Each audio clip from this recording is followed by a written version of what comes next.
The corridor curved like a polished rib, light flowing along its seams in steady pulses that matched the station's artificial heartbeat, and Elias walked with measured steps to keep his breathing calm as unfamiliar gravity tugged at his muscles. He was aware of his posture, his hands, the way his boots echoed too loudly for a guest, and he focused on the distant hum instead of the towering figures that passed without slowing. The station smelled faintly metallic and clean, like rain on stone, and every surface reflected his outline back at him, smaller than he felt inside. He had trained for first contact, rehearsed neutrality and respect, but training did not quiet the nerves that rose when he sensed eyes on him. Somewhere behind him, a soft cadence of steps followed, unhurried and precise. He told himself not to turn, because turning too quickly could be read as threat or curiosity or worse.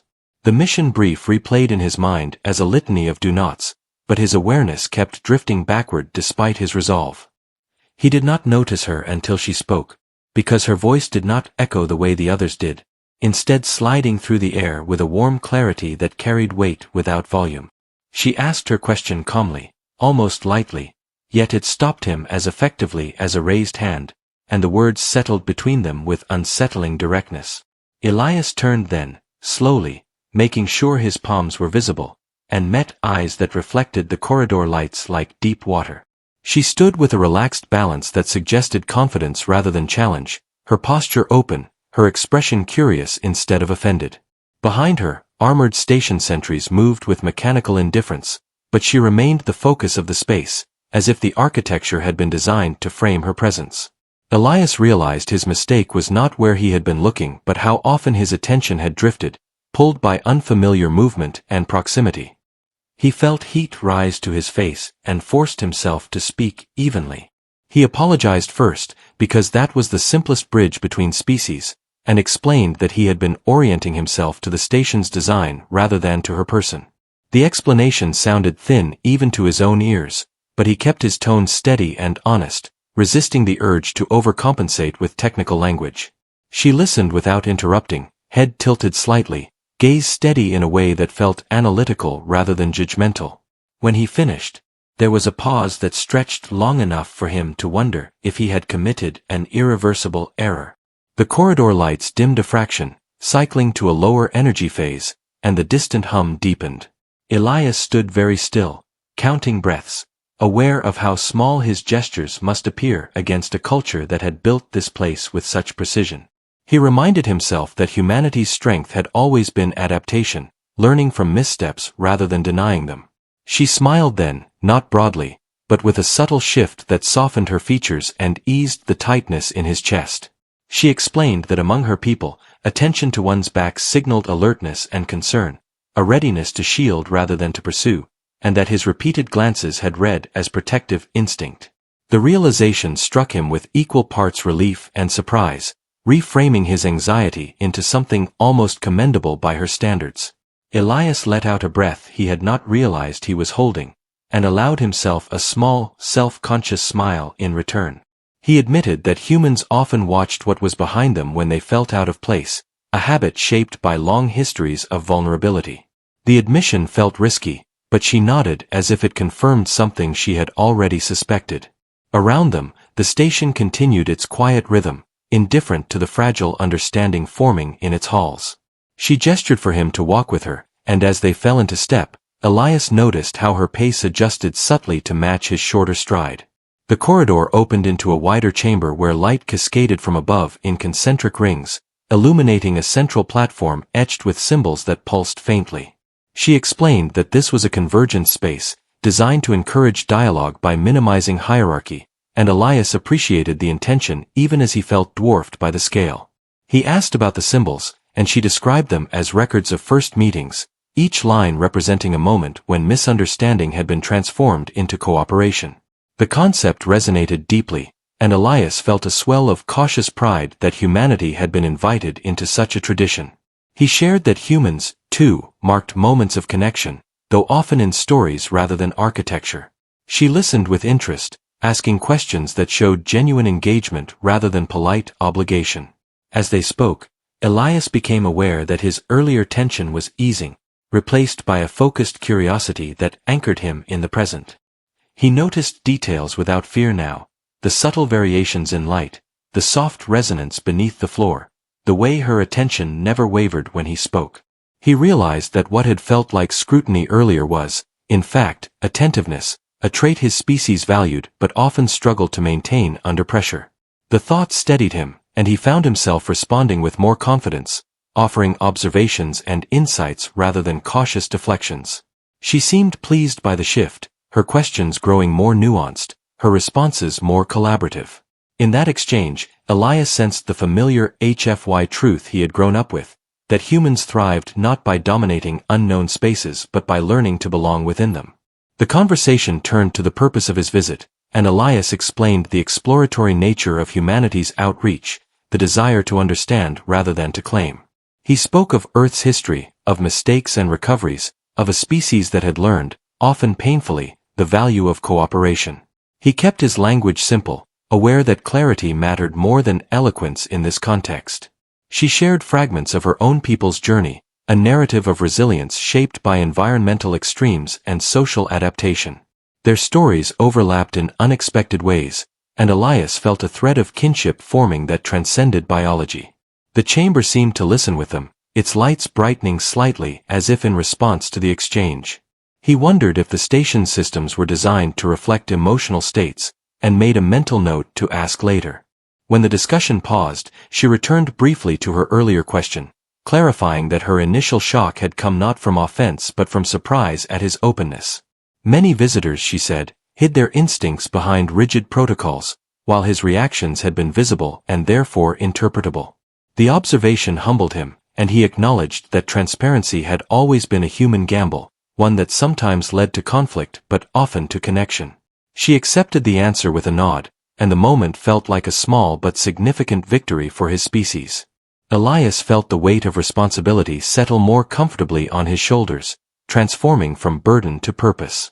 He understood then that this meeting was not about avoiding mistakes but about navigating them with integrity. They began to move again, heading toward a viewport that overlooked the starfield beyond the station's hull, and Elias felt a quiet awe as distant suns stretched across the darkness. He thought of Earth, small and vibrant, and of the countless individuals who would never see this view but had contributed, in countless ways, to making his presence here possible. The thought grounded him, reminding him that HFY was not about superiority but about endurance and empathy carried into the unknown. As they stood side by side, gazing outward, he felt the earlier tension dissolve completely, replaced by a shared sense of curiosity. The station's hum seemed almost like a breath between them, steady and reassuring. In that moment, Elias knew that whatever challenges lay ahead, this first understanding would shape them all. The alien woman spoke softly about the stars, about how her people read patterns and meanings in their light, and Elias listened with genuine fascination. He shared how humans had once navigated by stars long before machines, finding guidance in points of light that seemed fixed yet moved with time.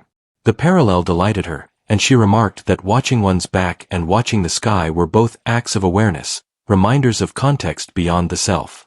The insight lingered with him, resonating more deeply than he expected. He realized that his instinctive glances backward had been less about fear and more about connection, an unconscious search for orientation in a vast new environment.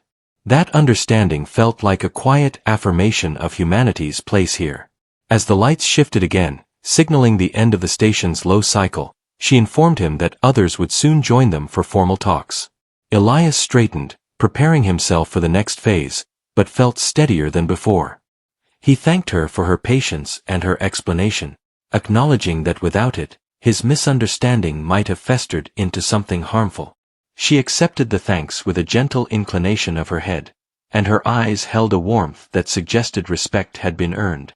The corridor behind them filled with distant movement, the station waking to a new rhythm. Elias took one last look at the stars, then turned forward with intention, ready to face what came next without needing to glance back so often. The viewport dimmed as translucent panels slid into place, softening the glare of distant stars while the chamber filled with the quiet presence of others arriving in measured intervals. Elias remained beside her, aware of the subtle shift in the air as conversations began to overlap in tones and cadences that still felt foreign. He centered himself by focusing on the steady warmth of the floor beneath his boots, letting the station's rhythm guide his breathing. The earlier exchange lingered in his thoughts, not as embarrassment but as a lesson carried forward, shaping how he observed without retreating inward. He noticed that she positioned herself half a step closer to him now, an unspoken signal of association that eased the knot in his chest. Across the chamber, figures gathered in clusters, their movements deliberate and unhurried, as if time itself behaved differently here. Elias reminded himself that patience was a form of respect, one his species had learned through trial and error. When the first formal greeting began, it did not resemble any protocol Elias had studied, instead unfolding as a sequence of shared silences punctuated by brief statements of intent. He listened closely, parsing meaning from tone and posture as much as from words, and found that the absence of urgency made space for understanding.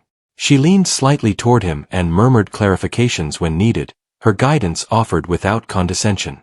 Elias felt gratitude swell, tempered by the awareness that he represented more than himself in this room. He responded when addressed, choosing honesty over polish, and sensed a subtle shift in attention as his words landed. The others seemed to weigh not just what he said but how he said it, measuring sincerity through small cues. He realized that this environment rewarded authenticity over performance, a realization that steadied him further. As the dialogue deepened, a question arose regarding humanity's capacity for cooperation beyond its own world, and Elias felt the familiar pressure of expectation. He spoke of shared crises on Earth, of moments when survival had depended on collective action rather than individual triumph. He did not gloss over failures, acknowledging divisions and mistakes, but emphasized the persistence that followed each setback. His voice remained calm, anchored by the belief that resilience was not the absence of fracture but the willingness to mend.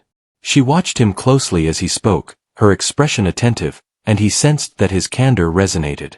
Around them, the chamber's lights subtly shifted hues, responding to the ebb and flow of the exchange. Elias wondered if the station itself was designed to listen, to reflect emotional currents as a living participant. A representative stepped forward, their presence marked by a gentle vibration through the floor, and addressed Elias directly with a question about intent versus outcome. The phrasing was careful, inviting nuance rather than defense, and Elias appreciated the opening. He answered by describing humanity's evolving understanding of consequence, how intentions alone had proven insufficient without accountability. He spoke of learning to measure success not by immediate gain but by long-term harmony, a lesson still in progress. The representative acknowledged the response with a slow inclination, and Elias sensed a collective assessment unfolding. He felt exposed yet grounded, supported by the quiet confidence that came from speaking truthfully. She remained beside him, a steady point in his peripheral vision, reinforcing his resolve. During a pause, she shared a brief anecdote from her people's history, recounting a time when misinterpretation had nearly led to conflict before patience intervened. The story was simple, its power drawn from restraint rather than drama, and Elias felt its relevance settle into place. He responded with a parallel from human exploration, where curiosity tempered by humility had opened doors once thought closed. The exchange felt like a bridge built plank by plank, each story reinforcing the structure. Elias noticed that others leaned in slightly, drawn by the symmetry of shared experience. The chamber seemed warmer now, the earlier sterility softened by connection. He allowed himself a quiet sense of optimism, cautious but genuine. As discussions continued, the focus shifted to practical collaboration, and Elias found himself contributing ideas shaped by human adaptability. He suggested modular approaches, systems designed to evolve rather than remain fixed, reflecting lessons learned from diverse environments. The concepts were met with thoughtful consideration rather than immediate acceptance, and Elias appreciated the deliberate pace. He clarified assumptions, invited critique, and adjusted his proposals in response, demonstrating flexibility rather than insistence. She nodded occasionally, signaling approval when his approach aligned with shared values. Elias felt the HFY truth emerge not as bravado but as quiet competence, a confidence earned through iteration. The others seemed to recognize this, their responses growing more engaged. At one point, a subtle tension rippled through the room as a concern was raised about human unpredictability, a trait both admired and feared. Elias addressed it directly, acknowledging the risk while reframing it as creative potential guided by ethical frameworks. He spoke of boundaries learned through hard experience, of systems designed to channel innovation toward collective benefit. His words were measured, avoiding defensiveness, and he sensed the tension ease incrementally. She met his gaze briefly, a silent affirmation that he was navigating the moment well. Elias felt a surge of gratitude for the preparation that had brought him here, not just technical training but the cultural capacity to listen and adapt. The station's hum deepened, as if underscoring the gravity of the exchange. As the session drew toward a natural pause, refreshments were offered in a gesture of hospitality that transcended biology, tailored interfaces translating nourishment into compatible forms. Elias accepted with curiosity, noting the care taken to accommodate difference without erasing it. He observed how others interacted during this interlude, patterns of proximity and gesture revealing social dynamics more clearly than formal speech. She remained nearby, occasionally explaining nuances when he glanced her way with a question. He realized that watching her back earlier had been an instinctive search for cues, a way to orient himself socially as much as spatially. The insight amused him gently, and he resolved to trust such instincts while refining their expression. The interlude felt less like a break and more like a continuation of dialogue through shared presence. When the formal exchange resumed, the tone was noticeably warmer, and Elias sensed that initial barriers had softened. He was invited to observe rather than speak for a time, and he welcomed the chance to absorb without the pressure of response. He listened to the cadence of alien languages, the pauses and inflections conveying meaning beyond translation. He noticed how decisions emerged organically, consensus forming through gradual alignment rather than assertion. The process resonated with human models of collaborative governance, albeit refined through centuries of practice. Elias felt both humbled and inspired, recognizing pathways humanity could learn from.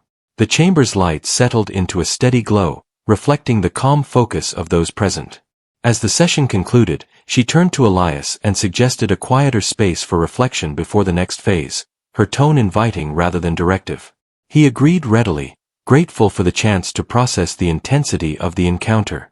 They moved together through a side passage that curved away from the main chamber, the ambient noise fading with each step. Elias felt the weight of responsibility lighten slightly, replaced by a sense of purposeful momentum. He realized that this journey was as much about internal growth as external diplomacy, a test of humanity's ability to meet the unknown with grace. The corridor opened into a smaller alcove, softly lit and tranquil, and Elias felt a deep, steady calm settle over him. In the quiet, she asked how he felt about the exchange, and Elias answered honestly, describing a blend of relief, challenge, and cautious hope. He admitted that he had feared missteps more than failure, and that the openness of the dialogue had surprised him. She listened, then shared that his transparency had shifted perceptions, demonstrating a willingness to engage without pretense. The affirmation warmed him, reinforcing the value of authenticity he had leaned on throughout the session. Elias reflected on how far his species had come, from isolated survival to interstellar conversation grounded in mutual respect. The HFY spirit felt tangible here, not as triumph but as belonging earned through effort. He took a slow breath, readying himself for what lay ahead with renewed confidence. The alcove's quiet held for a few breaths longer, then softened as ambient tones returned in gentle layers, signaling that the station had acknowledged their presence without intrusion. Elias leaned against the curved railing, its surface warm and faintly textured, grounding him as the magnitude of the earlier exchange continued to settle. He replayed moments in his mind, the questions asked, the pauses allowed, the way sincerity had shifted the room's energy. She stood across from him now, relaxed, her attention focused but unpressured, as if offering space rather than demanding response. The lighting here was tuned lower, cooler, encouraging reflection rather than performance. Elias realized this place had been chosen deliberately, a threshold between dialogue and decision. He wondered how many such spaces existed on the station, quietly shaping outcomes through atmosphere alone. She broke the silence by noting that this alcove was used after pivotal conversations, giving participants time to align their internal narratives with shared reality.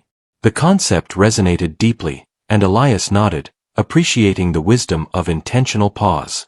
He admitted that humans often rushed forward, mistaking momentum for progress, and that learning to linger felt both unfamiliar and necessary. She listened, then replied that urgency had once nearly cost her people everything, and that they had learned restraint the hard way. The admission carried weight, a glimpse into collective memory that deepened the bond forming between them. Elias felt the gravity of shared vulnerability, a recognition that survival had shaped both species in parallel ways. The station's hum seemed to slow, as if honoring the exchange.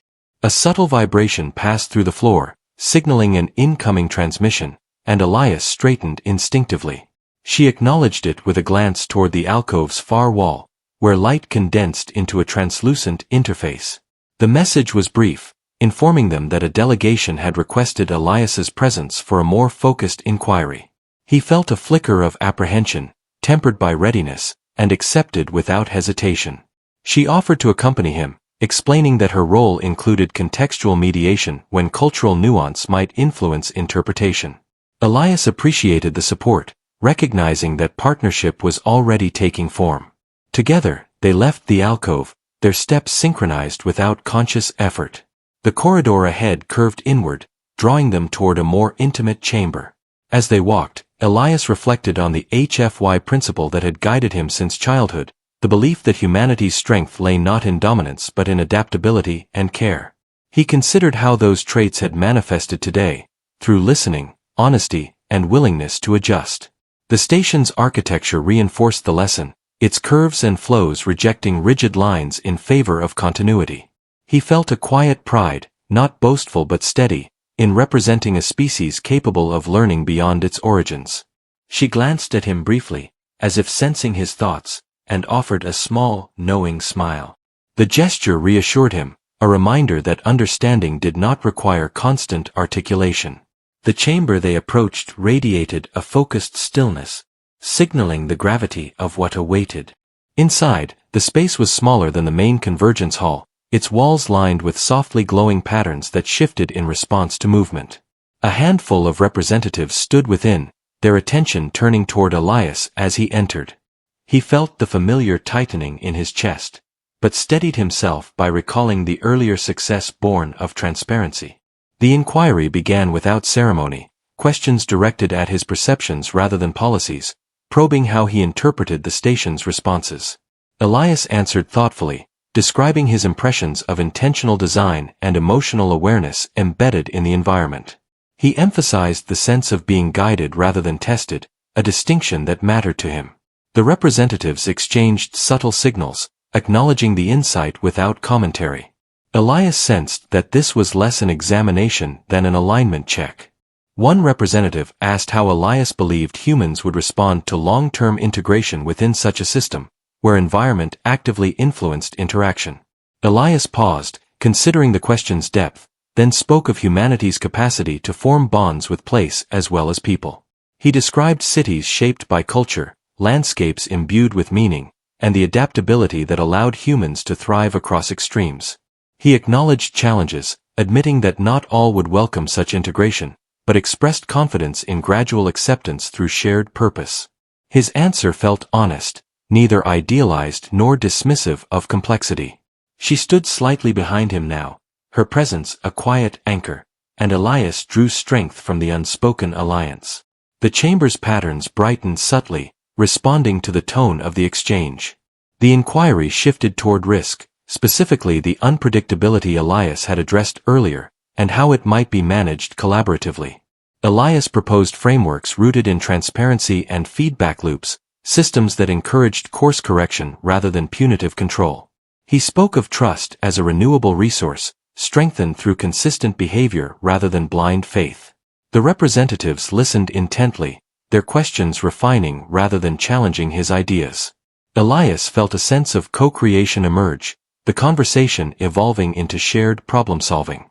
He realized that this moment marked a turning point, where humanity was no longer merely being assessed but invited to contribute. The recognition was humbling, and he accepted it with measured gratitude. The station's hum deepened, a resonant acknowledgement of the shift. After the session concluded, the representatives departed with quiet efficiency, leaving Elias and her alone in the chamber. The patterns dimmed, returning to a neutral glow, and Elias exhaled slowly, releasing tension he had carried without noticing. She stepped forward and remarked that the inquiry had gone well, noting that his responses had demonstrated both insight and restraint. Elias thanked her, acknowledging that her presence had steadied him more than he had expected. She accepted the thanks graciously, then added that his instincts had guided him effectively, reinforcing her earlier observation. The affirmation settled warmly, reinforcing his confidence without inflating it. Elias felt ready for whatever came next, grounded in the knowledge that he was not navigating this alone. They moved toward another viewport, smaller and more secluded, offering a view of the station's inner structures rather than open space.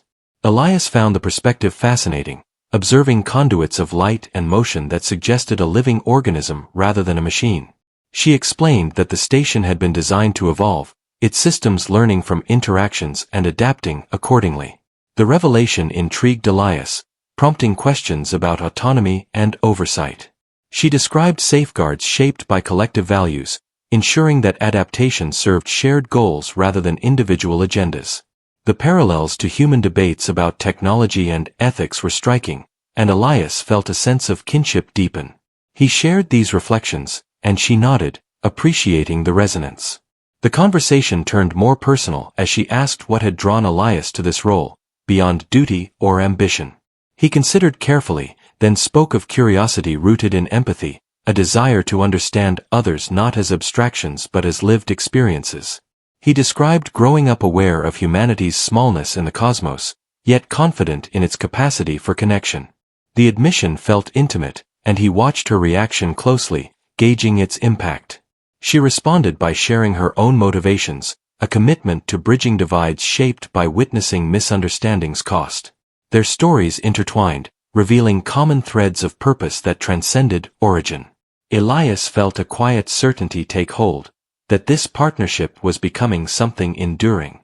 A gentle alert signaled that preparations were underway for the next phase of engagement, and Elias felt anticipation rise alongside resolve. He asked what to expect, and she explained that a broader assembly would soon convene to discuss long-term collaboration frameworks. The prospect carried weight, but Elias felt ready, buoyed by the progress already made. He reflected on the path that had led here, from nervous glances backward to forward-facing confidence. The transformation felt earned, shaped by interaction rather than internal monologue alone. She had been instrumental in that shift, and Elias resolved to honor the trust implicit in her guidance. Together, they turned from the viewport, stepping toward the future with aligned intent. As they walked, Elias noticed that his awareness had changed, less focused on what lay behind and more attuned to what unfolded ahead. The instinct to watch his back had not vanished, but it had transformed into a broader vigilance that included those beside him. He recognized this as growth, a recalibration rather than a suppression of human instinct. The station's corridors seemed to welcome this shift, their light steady and clear. Elias felt a deep sense of belonging, not as an endpoint but as a process continually renewed. The HFY spirit thrummed quietly within him, not as a declaration but as a promise upheld through action. He squared his shoulders, ready to carry that promise forward into whatever trials awaited. The assembly chamber expanded before them like a held breath finally released, its ceiling lifting in layered arcs that caught and bent the light into slow-moving bands. Elias stepped forward with her at his side, feeling the floor subtly adjust beneath his boots as if calibrating to his weight and pace. The space was neither crowded nor empty, populated by a careful balance of presence that suggested intention rather than capacity. Representatives arranged themselves along gentle curves, no one elevated, no one centered, the geometry itself discouraging dominance. Elias felt the familiar tension return, but it was different now, sharpened into focus rather than diffused into anxiety. He sensed the moment mattered not because of consequence alone, but because of direction, the kind that could not easily be reversed.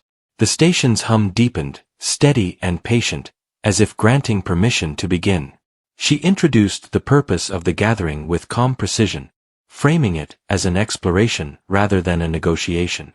Elias appreciated the language, recognizing how it lowered defenses without diminishing stakes. When his turn came, he He spoke not from prepared statements but from accumulated understanding shaped by the hours already spent here. He described humanity as a species still learning how to carry its past without being bound by it. He acknowledged fear openly, not as weakness, but as an honest response to scale and responsibility.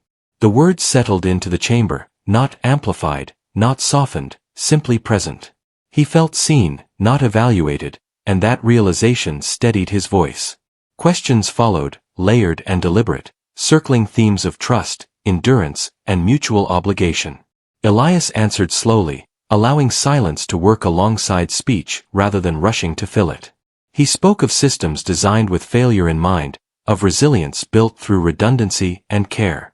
He emphasized that humanity's greatest advances had come when survival depended on cooperation across difference. The representatives listened without interruption, their attention expressed through stillness rather than gesture. Elias sensed that persuasion was not the goal here, alignment was. The distinction mattered, and he leaned into it. At one point, a concern surfaced about asymmetry, the imbalance between a young interstellar species and an ancient network.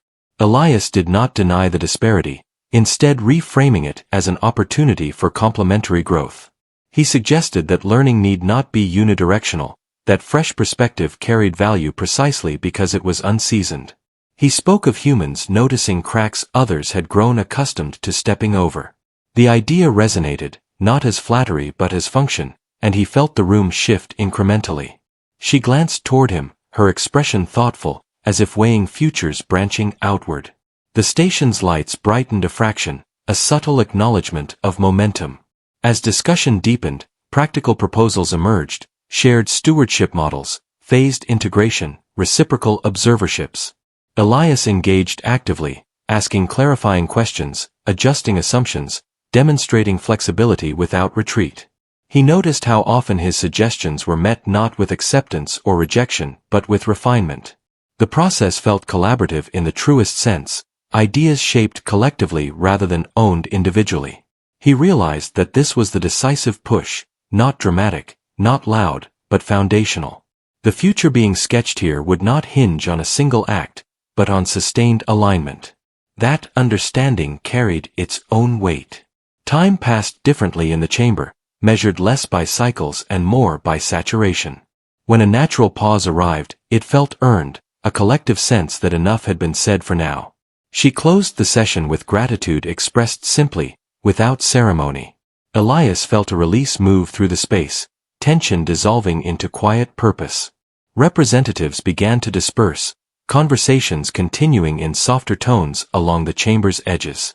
Elias remained where he was for a moment, absorbing the aftermath. He understood that something irreversible had begun. They left together through a side corridor that curved inward, away from the chamber's openness. Elias noticed his posture had changed, shoulders no longer drawn tight, steps more assured. She remarked that the assembly had responded well, particularly to his willingness to acknowledge limits. He admitted that once, he might have seen such admissions as vulnerability to be avoided. Experience, he said, had taught him that honesty created space others could step into. She nodded, noting that trust often began where certainty ended. The thought stayed with him as they walked. The corridor opened onto a long transparent span overlooking the station's core. Energy flowed below like a slow river of light, branching and recombining in elegant patterns. Elias felt awe rise again, tempered now by familiarity rather than intimidation. She explained that the core responded to collective activity, its patterns shaped by engagement across the station. Elias watched the flow, wondering how today's conversations might already be influencing it. The idea that dialogue could leave a physical trace felt profound. He felt a quiet sense of responsibility settle deeper. She turned to him then, her tone shifting from formal to personal. She said that earlier, when she had asked about him watching her back, she had been uncertain what it signified. Now, she said, she understood it as orientation, a way of mapping relationship before movement. Elias smiled at the reinterpretation, recognizing how instinct had preceded language. He replied that humans often learned where they stood by noticing who stood near. The exchange felt like closure to something begun hours earlier. He felt lighter for it. An alert signaled that preparations were underway for long-term coordination teams. Elias knew his role would expand, shifting from envoy to participant in an evolving system. The thought carried weight, but not dread, a challenge rather than a burden. He looked once more into the station's core, then forward down the corridor ahead. He no longer felt the need to glance behind him as often. What mattered now was beside him and ahead, shared and unfolding. The path forward felt uncertain, but no longer lonely. The coordination chamber felt quieter than the assembly had, not because fewer were present, but because purpose had settled into the space like gravity. Elias stood near the perimeter, watching how roles emerged without assignment, individuals aligning through shared intention rather than instruction. He felt the unfamiliar comfort of not needing to lead or follow, only to contribute where he could. The station's light traced slow arcs above, steady and unhurried, as if mirroring the pace of trust forming below. She remained close, no longer as guide alone, but as collaborator, their partnership now assumed rather than explained. Elias sensed the culmination approaching, not as climax, but as integration. This was how futures began here, quietly, deliberately. He was invited to speak again, not to persuade, but to reflect on what had changed since his arrival. Elias considered carefully, aware that reflection carried as much weight as proposal. He spoke of orientation, how watching one's back had once been instinctive caution, and how now it had transformed into awareness of shared presence. He described how fear had softened into attentiveness, how uncertainty had become curiosity. The words felt true, shaped by experience rather than intention. Those listening did not respond immediately, allowing meaning to settle without interruption. Elias felt the moment land. She followed his reflection with her own, framing it as a reciprocal shift. She spoke of how his openness had altered expectations, reframing humanity from variable to participant. The distinction resonated through the chamber, subtle but profound. Elias felt a quiet pride, not in being exceptional, but in being understood. He recognized that HFY was not about proving worth, but about earning trust through consistency. The realization grounded him more deeply than any accolade could have. He stood taller without trying. As coordination frameworks were finalized, Elias found himself contributing to long-term vision rather than immediate action. He helped articulate principles rather than procedures, values that could guide adaptation over time. The process felt organic, shaped by dialogue rather than decree. He noticed how often others referenced earlier conversations, weaving continuity through decision-making. The station systems responded subtly, light patterns shifting in ways that suggested learning in progress. Elias felt a sense of legacy forming, not personal, but collective. This was the aftermath of alignment, quiet and enduring. When the final consensus was reached, it was acknowledged simply, without ceremony. No applause, no declarations, just a shared understanding that something had been set in motion. Elias felt a release, tension he had carried since arrival dissolving into calm resolve. She turned to him with a small, genuine smile, one that carried shared accomplishment rather than relief. He returned it, aware that words were unnecessary here. Around them, others dispersed with similar quiet purpose. The station breathed on. Later, standing once more at a viewport, Elias watched the stars without feeling dwarfed by them. He thought of Earth, of the countless lives unfolding unaware of this moment, yet connected to it nonetheless.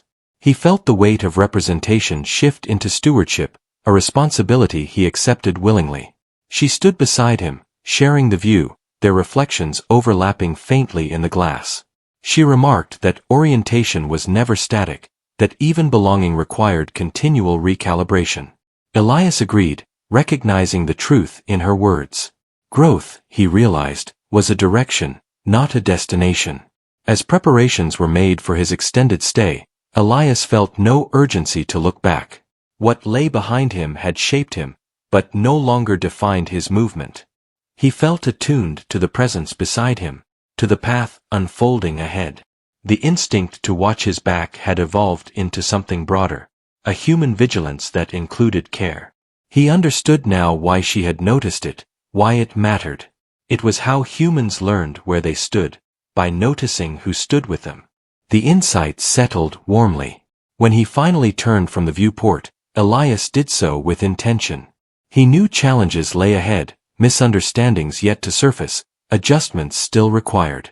But he also knew that the foundation had been laid with honesty and patience. The HFY spirit thrummed quietly within him, not as defiance, but as commitment. Humanity was here not to conquer, but to connect. And connection, he had learned, began with awareness. Not just of what was behind, but of who was beside you.